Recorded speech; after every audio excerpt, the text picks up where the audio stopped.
Hi, this is Drew Jones of Drew's Guitar Shop in Seattle, Washington, and today I wanted to talk about properly stringing up a tailpiece on a banjo. I recently got to see a banjo that wasn't strung correctly, and I thought, this probably is something that should be covered for folks that are, new to banjo, maybe coming to it from another instrument like guitar or something like that. And so we're going to talk about this kind of tailpiece here. Now, most banjo tailpieces are of a fairly similar design to this, at least in principle, in the way that they're supposed to work. Sometimes you're going to see something that looks a little different. The key points here to look for are, number one, the hooks back here. Number two, to see where the strings on this tailpiece are supposed to go. So you see that we don't have holes here on this tailpiece for the string to travel underneath this plate portion, and so they're clearly supposed to go over. And the next point is to look at the end of the tailpiece and see what you're dealing with in terms of the escape point of those springs, or the strings from that tailpiece. Now, you'll notice on this tailpiece here that there's this, I'm going to go ahead and call it castling. It's this kind of geometric squarish stuff going on here at the end. And what that stuff is it's a thing that is put in so that you can increase the break angle of the string over the bridge. So that is to say, when you have the bridge here, the break angle is how steeply these strings come off the back of the bridge and go to the tailpiece. The more break angle you have, the more energy from the strings is going into the top of the instrument, and the less issues that you're going to have with things like overtones and whatnot. And so increasing that break angle is actually a pretty important consideration when designing a tailpiece or stringing up a banjo. So what we're going to do is we're going to go ahead and put the last string on here, and I'm going to show you how to do it. You can go ahead and look at the strings that are already on here, and maybe you can kind of guess what it is that we're going to do here, but I'm going to walk you through it anyway. So we're going to go ahead and unwrap this string. You always want to do that kind of carefully, just so that you don't kink a string. Kind of do it away from your face so that you don't hit yourself in the eye with one of these string ends, because they're pretty sharp. And again, if you're coming to this from guitar, these loop ends might be a little bit alien to you, but these are a common string end that you see on a lot of bluegrass style instruments. So, dulcimers and mandolins and certain other things will have these loop end strings that are designed to go over hooks or some other kind of thing that you can wrap the loop around. In this case, we're dealing with a hook end thing here. Now, you might notice that this is a 4-string bridge that I was handling here. This is a tenor banjo, and tenor banjos only have 4 strings. Plectrum banjos are another version of a 4-string banjos. There are all kinds of variation on the banjo in general. And so you're going to have to kind of use what I'm saying here and kind of extrapolate if you have something else going on, but we're going to be talking mainly about 5-string and 4-string banjos here. Now, because we have a 4-string banjo, we're going to want to keep the tension balanced on this bridge. When you have tension on these strings, the thing is that if you have more tension on one side of the bridge than the other, it's going to kind of want to pull the bridge in one direction or the other. And so you want to make sure that the tension is equally balanced on both sides.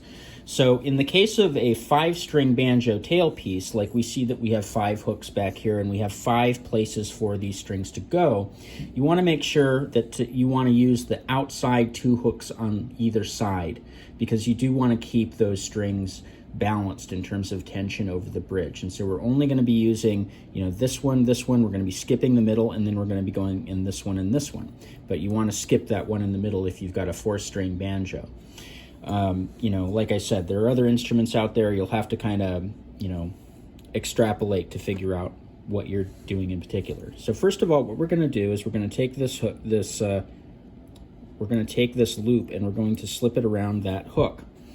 And then we're going to kind of pull the string kind of taut. And we're going to put your finger right here underneath that little castling thing that's going on. And you notice that there's this little notch here.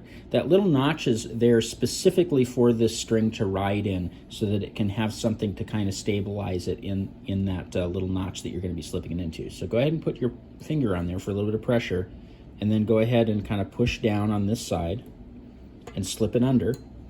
And there you go. Now, you'll notice that this is kind of puffy here. We haven't applied a lot of pressure to these strings. When you do apply pressure to these strings and you start tuning up, the strings are going to kind of go loose for the first few times because it's pulling this little slack out of this part of the tailpiece over here. And so you're going to have to kind of gently go. My recommendation is to kind of slowly tune it up to pressure and kind of pull on it a little bit and slowly tune it up and then pull on it a little bit more at the 12th fret. And what you'll be doing is you'll be helping to stretch the string out, but you'll also be helping to very gently get rid of this slack here. Something that's worth noting is that on these strings that have these loop ends that are going over hooks, they are more susceptible to breakage. So these hooks over here can sometimes be stamped and they can sometimes have some pretty rough edges to them. And if that's the case, if you go too fast with that string tightening, it increases the chance of that rough edge just shearing through that loop end of the string. And so you do want to keep an eye on that and prevent it. So go slow, go gentle, and just take your time with it. What we're going to do is we're going to run this up to the banjo tuner, and I'm going to show you what we do at that end. So here we are at the headstock end, and what we're going to do is we're going to turn this tuner until the hole in that tuner is facing the nut. And then we're going to take the string end and we're going to pop that right through that hole very carefully. We're going to lift that string away from the headstock so that we don't damage the finish. We're going to go ahead and pull this string tight through there, and we're going to go ahead and grab here, and we're going to measure out 5 wraps. And the way that we're going to do that is we're going to use our fingers. One finger just about equates to 1 wrap around that post. And so we want 5. We use 5 fingers, and then we're going to go ahead and grab the string on this side, and we're going to do the first wrap by hand. And then we're going to come out here and we're going to apply some pressure. And then what we're going to do, it's a little hard for me to do this with the camera in front of me, but we're going to start tuning, and we want to start winding that string in a downward direction on that post. And this is going to take a little while. And one other thing that you may want to do is you may want to pull up on that little tail so that it's not risking going underneath the strings and scratching up the finish and all of that stuff. And as you tighten this tuner, you'll notice that the tensioning hand that you're using is going to be drawn in closer, and that's of course normal. And it's better to use a string winder. If you do have a banjo with this style of tuner, which I'll talk about in a second, one of these little Alice string winders that you can get pretty cheap on eBay or Amazon work pretty well. I'm going to go ahead and get that tightened down. Hear that pop? That's a little bit of tension being released at that tailpiece. And so we're going to kind of draw more of that string through. And now we're getting to the point where we can go ahead and pop it in the nut. Now we're going to go down here to the 12th fret. We're going to pull up a little bit, kind of stretch the string out a little bit, and we're also going to pull some of that slack out, and we're going to tighten a little bit more.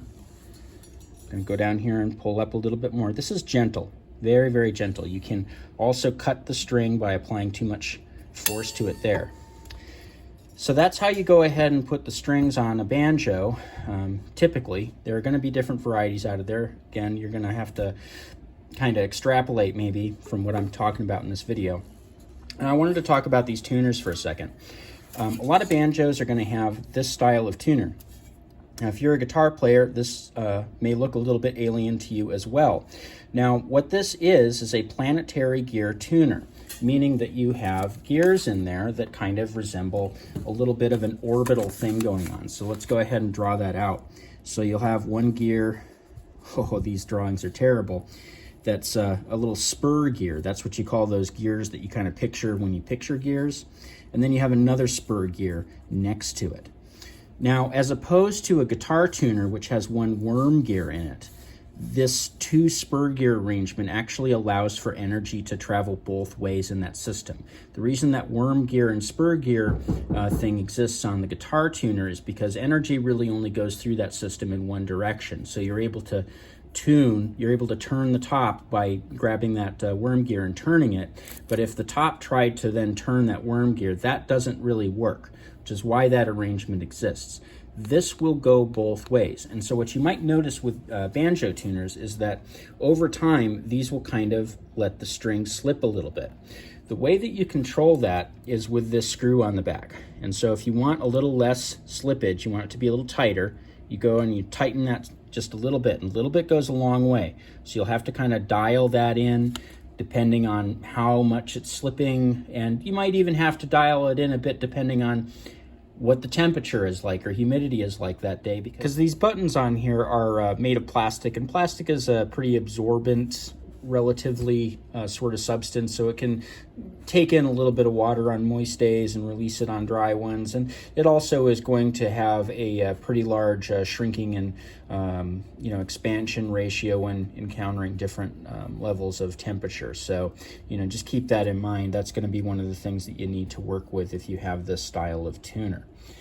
So let's go ahead and talk briefly about the bridge, just because I want to be super thorough with you guys. So we're going to go back over to the head of the banjo, or the pot. So if you have done the classic thing that newbie banjo players will do, and taken all the strings off at once, you might notice that the bridge falls off. That's because it's a floating bridge and it's sitting on top of this membrane, and when the string pressure isn't on it anymore, it just falls off because there's nothing really holding it on. So what you encounter then is this problem of, well, how do I put the bridge back on? Now I'm going to run through a couple of key points here. The first key point is that when you look at this bridge from the side, so profile view, you're going to notice a very slight difference in the way that these sides come down, and that relative to the bottom here, this side here is more of a 90-degree angle, whereas this side here has a little bit of a cant to it. And the reason that is to resist the bridge pulling over, because the tension on the back here between the bridge and the tailpiece is going to be much greater than the tension of the strings on the playing side. And so that cant goes on the back side towards the tailpiece to prevent that pulling from happening. That's how you can remember that goes in that direction, is by its functionality. The next thing that you're going to need to know is how to locate the bridge. Now, you're going to be working with a thing called scale length. Scale length is what you get when you measure from the inside of the nut to the very tip top of the 12th fret.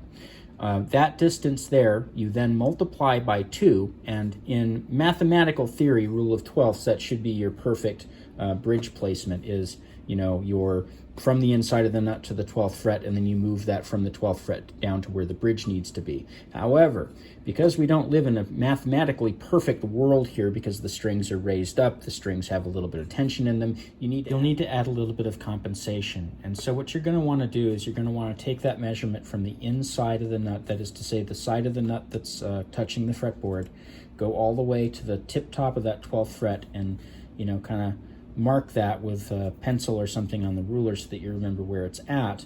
And you're going to need a really fine ruler for this. What you're going to want to get is something that shows you like 32nds of an inch or 64ths of an inch, ideally. This is a bit more than some folks might just have laying around, but this is kind of the most ideal thing to use. You could also just use like something stiff that you could put up against the nut, and then mark where that's supposed to be, and then do the next thing that I'm going to do, which is talk about that compensation. So you want to get that measurement from the inside of the nut to the top of the 12th fret, and then you want to take that from the 12th fret and go over the head of the banjo, and right at that point you're going to want to add another 1/16 of an inch, and that 1/16 of an inch is going to be your compensation, and that's going to actually make sure that the instrument intonates correctly, which means that when you play the open note and you play the note at the 12th fret, that you should have a perfect octave, or at least close to a perfect octave. You might need to fiddle around with the bridge placement a little bit and play with a tuner and tuning for a little while if you really wanted to get that intonation dialed in absolutely perfectly. But just keep in mind, if you do go through all that effort, that it's an acoustic instrument, so it's never going to be perfect, and depending on the temperature, humidity, and stuff that's going on that day, that intonation might float around a little bit, even if you have dialed it in perfectly. So most people just kind of go with, good enough, close enough when it comes to this kind of thing. Maybe what I want to add on here is just that this is more of a problem for guitars and other things, not so much for banjos, but if you do go from thinner strings to thicker strings, you might have to recut the nut a little bit. But other than that, this pretty much covers everything that you could want to know. This has been Drew Jones of Drew's Guitar Shop in Seattle, Washington. If you enjoyed this video, you found it helpful and educational, link this around to your friends who might also find it helpful and educational. Like, subscribe, hit that bell button, and all of that good stuff. If you want to kick me a few bucks for this, I have a link to my Patreon and my Ko-Fi in the description of the video. I also have a link down there to my Reverb page where I sell some stuff and instruments, and you might check that out. There might be something interesting in there for you. I also have a link down there to my website where I have my pricing info for repair work and my contact information, as well as a page that I wrote on caring for stringed instruments. Recently added to that page is a page that I wrote all about fretwork, everything you could possibly want to know about fretwork. And if you do find something that's not in that page, let me know and I'll add it. But you can access that page by going to the pricing page in my website and clicking on any of the hyperlinks underneath fretwork. Anyway, this has been Drew Jones of Drew's Guitar Shop in Seattle, Washington. Thank you for watching.